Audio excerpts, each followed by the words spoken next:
aklı derde düşen yanar mı? Tek ihtiyaç öz sevdiğin sanar mı? Kâr olarmış, kör bakarmış dünyaya. Bir taraflı seven aşık sınarmış. Ben de sındım geçti ömrüm cefalı. Bu sevdada menem başı belalı. Değişmeyen bir kanun var azizim. Gönülden sevenler o vefalı.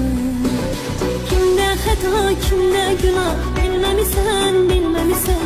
Derdime derman lazım olur gelmemişsen gelmemişsen. Sen bana lazımken seni ben kapmamışam kapmamışam. Beni yalnız tenha kurdun vefasız. Kimde hata kimde günah bilmemişsen bilmemişsen. Derdime